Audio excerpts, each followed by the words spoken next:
Hey everybody, Nathaniel Bungie here for TechSession, and today I'm bringing you the unboxing and first impressions of the eero home Wi-Fi system. Getting started right away, first thing you find inside of the package is a little informational booklet that kind of explains how this easy to use and very powerful mesh Wi-Fi system works.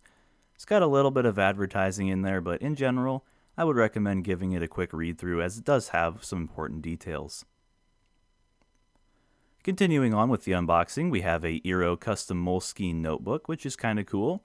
We also have a little ask me about my Wi-Fi button. And then in the package I received, I have this little note here thanking me for checking it out essentially.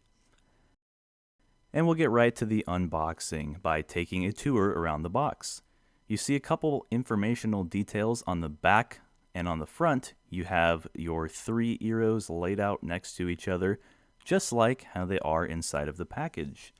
You have a little bit more information on the top of the sleeve as well. Feel free to pause this and read it for yourself if you would like to. And then on the back of the package we have our tech specs. For all the nerds like me, you can go ahead and pause that as well, but I'm just going to move on. We'll start off the unboxing by pulling the sleeve off of the outside, and on the inside there's nothing special. All we have is a black box with some eero branding, and that's really about it. Nothing else printed on there, so we'll go ahead and open it right up and see what we find. Looks like we're met with a soft foam surface to protect the three eeros that you find right inside when you open the lid.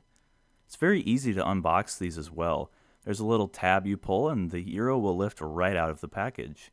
You can see it has this nice shiny white plastic surface, and it kind of reminds me of how Apple styles and packages their products. The bottom of each eero has a little label with the serial number. The back has a reset button, a DC power plug, and then two network ports, as well as a USB port.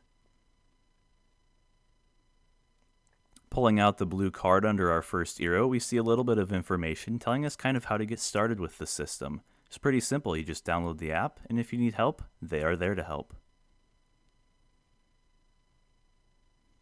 Next, we pull out our network cable, which will help you get started by plugging your eero into your modem at your home if you do not currently already have a patch cord available.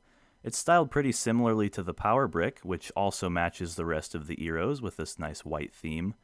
The power brick isn't too large either, so it should fit into most standard home outlets.